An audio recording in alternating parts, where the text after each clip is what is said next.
Hi Dr. West, it's Ciara. In part A of my assignment, I wrote about the quality of listening.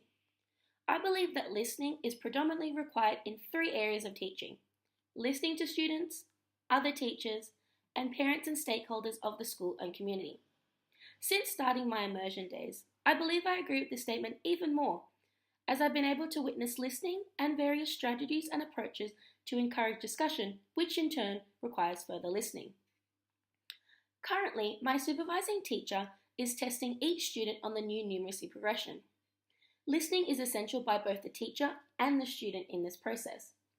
The students need to be able to understand what the teacher is asking and how to produce an answer for them to pass the specific level of testing, while the teacher needs to be able to listen to the students so she can determine how well they're doing.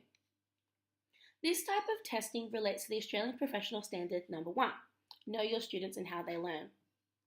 In a recent article I read, it states that listening is the first of the language skills that children develop and serves as the foundation for subsequent language arts skills.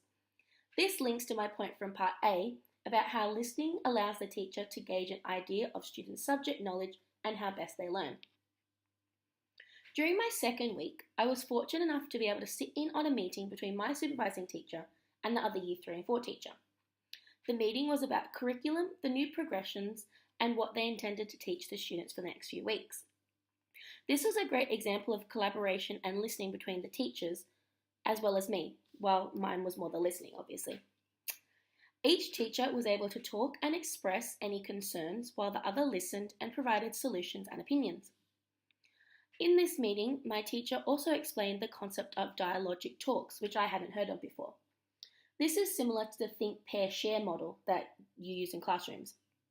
But the children are prompted with phrases to start the conversation if they're a little bit unsure of how to start. So these phrases can include, I figured out, I noticed that, I disagree with you because, and I understand what you're saying, but I think. So these are on the classroom wall for easy reference when they have these dialogic talks. These two examples can be supported by Tiagi, who says, listening is the key to receiving messages effectively. When engaging in important discussions with colleagues, it is imperative to recognise and understand each side of the conversation. That can also relate to the dialogic talks as well. Tiagi also says that listening requires a willingness to open one's mind to try to see things from another's point of view.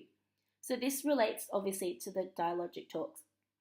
This can correlate with outcome ENE-1A from the K-10 English syllabus, which states, understand how to communicate effectively in pairs and in groups, using agreed interpersonal conventions, active listening, appropriate language, and taking turns. Parent and teacher relationships are essential to be able to support students and their learning. So this links with Australian Professional Standard 7.3.1, engage with the parents and carers. My first and third week, my teacher had impromptu meetings, parent meetings after school. One of the meetings involved a student who was struggling with classwork and to see the board.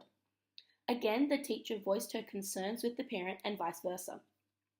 By talking and listening to each other, they were able to figure out that their concerns were similar for both home and in the classroom. Graham Clay says that strong communication is fundamental to build a sense of community between home and school. So after a few short weeks of immersion, I can see that listening is definitely an aspect that a quality teacher needs. But I believe that a real quality teacher also requires dedication, passion, and enthusiasm. And I think I know that it's the career for me.